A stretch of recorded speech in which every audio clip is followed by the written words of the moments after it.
guys at Surfcasting the Island, and this discussion is going to talk about the fishermen that have influenced me throughout my life up until this point, and the experiences I've taken from them and I've endured up until this point. As you may or may not know, my name is Nick. I live in the southwestern Nassau area of Long Island, and like I've mentioned in previous lectures, I've been fishing ever since I could stand, the age of 3 and 4, and the people that primarily took me in the beginning was my mom, my dad, and my brother. We would go to the local ponds and lakes such as Hempstead Lake, Grant Park, Lofts Pond, and we would mainly target the sunfish, the largemouth bass. But in terms of making that first solid connection with someone relative to my age was a man by the name of Dom Lomano. He's 25, I'm 22, so there's a little bit of an age gap. But the very day that I met him, I remember it like the back of my hand. And I was at Lofts Pond one day with my dad. We were having a tough time catching fish. I was throwing, the typical worms and spoons that I would regularly catch fish. And there's this guy to the right of the bulkhead on me, and he was catching fish after fish.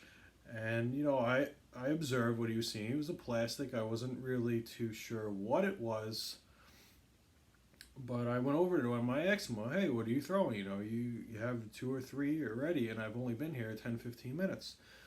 And he's like, "Oh, this is a tiny brush hog. My dad showed me it. It was on a 16th ounce bullet head." And I'm thinking, "Oh, well, he gave me a couple. I caught a couple fish." And, the funny thing is, to this day, it's one of my go-to finesse baits, whether I'm fishing on the bank or the boat. And after that day, we exchanged numbers, and, we formed a friendship, and, we started calling each other all the time. We started fishing the local lakes all the time. And, he taught me techniques about working the jig and whatnot. Again, one of my go-to baits that's more of a power bait when you're, making your way down the bank as opposed to setting up in a spot and, taking your time. So, this is not the focus of this channel, but this is what a freshwater spinning rod would look like. This is a Daiwa Revros with this is a Daiwa Aired 7-foot medium rod.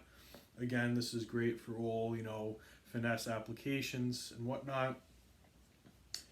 Another rod category that you would throw in freshwater would be a bait caster. This is something you'd more so throw power baits like crankbaits, spinner baits, and whatnot. This is a Daiwa Laguna 7-foot medium. I also have a couple medium heavies, which are, I'm not going to get into that. That's not the purpose of this video, but you get the idea. In terms of fishing the bank, that was probably one of my, first experiences. That goes back to my roots. That's probably the most important thing, what got me started with this whole thing.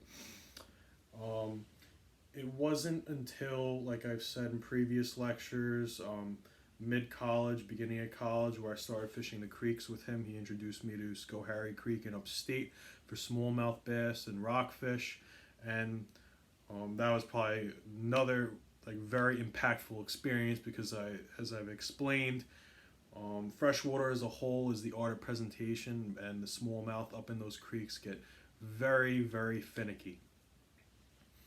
But aside from that, we started fishing all the time, and there are other people I'd like to mention, such as Joe Cassio and Andrew Lynch. Matt Edelman didn't get involved until later on, but he was still a very key component of our core group of who we fish with because he was mainly a saltwater guy. But again, it kept going. We shared the same interests, and it's like a community in the sense. It wasn't until mid-college, end of college, where I started fishing on the boat with Dom. He had a 10-foot sun dolphin that we still fish on to this day. We go to the bigger lakes like Ronkonkoma, Forge, Wildwood, places like that. And it's a total different experience fishing from the boat as opposed to the bank. I feel like you learn a lot more. You could get inclined to fishing different situations that you wouldn't normally fish from the bank because offshore fishing doesn't exist when you're fishing from the bank. But yeah, that really, those two experiences, three experiences, I should say, from local bank fishing, creek fishing upstate, and fishing on the boat, really translated into the saltwater and surf casting where I am today to this point. So another key fisherman that's influenced me throughout my life is a man by the name of Chris. He's my dad's friend. He's primarily a surf caster when he first started out, as well as a freshwater fisherman. Um, but now he owns a 26 and a half foot sailfish that is based out of Island Park behind K&K. That's where he keeps his boat. And right around when I started fishing the banks for largemouth and sunfish and whatnot, that was around the time I really started off with fishing saltwater from the boat. And he would take us out, pretty much every weekend. He had his boat in the water from, the second week of April until, Thanksgiving, up until November. And I must say, he really taught me the fundamentals of bottom fishing for fluke and sea bass primarily. I learned about the snag and drop technique for stripers. We also trolled for them. We did clam chumming, which is another effective way of getting them.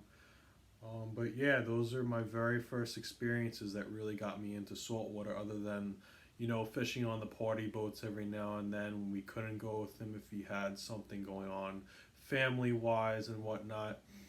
But yeah, we would fish anywhere from the back bays of Hewlett and Duck Point all the way out into Reynolds Channel, and then all the way out of Debs and Jones, and the reefs we would fish, and we still fish, or everyone knows them. They're public ground, like Cholera, Rockaway Reef, Atlantic Beach. And I must say, yeah, we've caught a lot of fish, a lot of different ways. Just an example of a general bottom fishing rod I would use on his boat for fluke, sea bass, porgies, and whatnot. This is a 6.5 foot Shimano Trevally with a Torm 14HG spool with 20-pound Test Power Pro slick. I got a 30-pound shock leader connected with an FG knot. And this will get you through any local situation. You can hold up to 6 to 8 ounces on this rod, no problem. I'm not going to go over the other bottom fishing rods. That's not the purpose of this video. But it just gives you a general idea of what I would use on the boat. But meeting Chris, he wasn't the only person I met throughout my journey. He introduced me to a lot of his friends and colleagues that started coming along with us on the boat. I'm sure you guys have heard of Rich Von Olin. He's an important one I'm going to get back to. Who else? Brandon Schrager. He's a commercial guy. He influenced me in the sense of how you can make money. How you can make like a semi-living off of commercial fishing for blackfish and sea bass when the season permits it. But going back to Rich Von Olin, he works for News 12. Very good fisherman. He knows his stuff. But the one key thing I learned from him was how to plug striped bass, and that's what I've discussed about in previous lectures. So like I said, this is another plugging setup. I've talked about it before. This is a Daiwa BG 2500 on a 7 foot Okuma Reflections. It's perfect for the back bays and plugging Reynolds Channel and whatnot. But I remember one of the first days I went with him, and we pulled up to a marsh in Reynolds Channel, and we were just bombarding the fish. I mean, it was like cast after cast on small little Arashi poppers and X-Wraps like I've talked about. And that was another experience that really moved me, because it taught me about the art of presentation, how it's not only present in freshwater, but it could also be translated to the saltwater. So the last person that really influenced me throughout my journey of fishing is a man by the name of Sammy. He's 28 years old. I can remember the day that I met him, and funny thing was, just like I met Dom, I met him technically at Lofts Pond. I reconnected with him because originally he was a dock boy at Scotty's in Point Lookout, and I used to fish every Tuesday. They did an event there for the kids, and they would catch fluke and sea bass and whatnot, and hand out prizes. But at that time, I didn't really know him. I've seen him in passing, over that span of time, but we never really made that connection. But I was carp fishing one day, and bass fishing at Loft Pond. I'd say mid-March, end of March. Nothing really going on, picking at the fish, and I see this guy, and he's catching carp after carp, and I'm like, let's see if he could like give me some tips and techniques. And that's one part of it, but the other part was he's like, oh, I'm more of a saltwater guy. I really surf cast for stripers. And this is around the time, beginning of college, mid-college, when I wasn't really into surf casting yet. And he's like, yeah, like in a couple of weeks, maybe a week or two, I'll be out there surf casting for them. So I asked him, like, oh, what's the general area you fish and whatnot? He's like, oh, like, I'm going to show you Little Neck Bay if you want to come along, and I'll teach you how to get these fish off the shore as opposed to a boat. So I'm like, okay.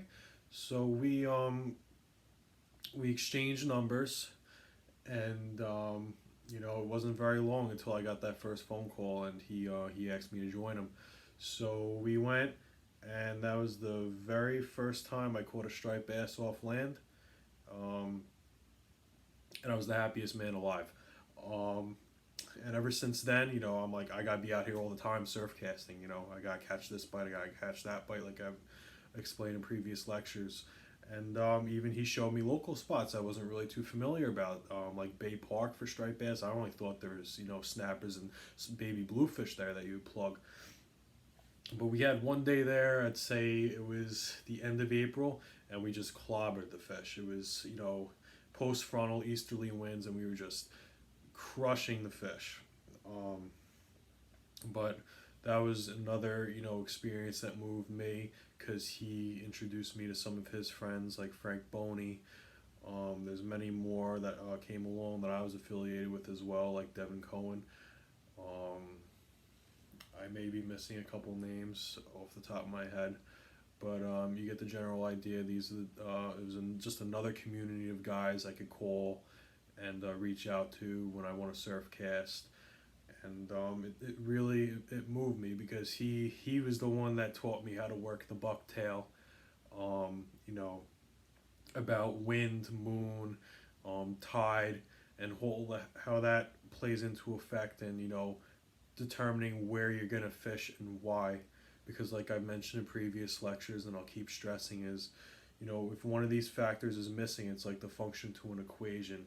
It's not going to work in your favor. You're going to have results that you don't necessarily strive for. And yeah, that's pretty much it. Those three aspects, fishing the bank, fishing the boat being one, fishing the boat, saltwater, and surf casting has really made me not only the fisherman, but the man I am today. Because it's not always about the fish, it's about achievement, it's about self-satisfaction, really finding a passion and letting it fulfill you as who you are. And I'd like to thank you guys for watching. If you can please like, comment, and hit that subscribe button. Thank you.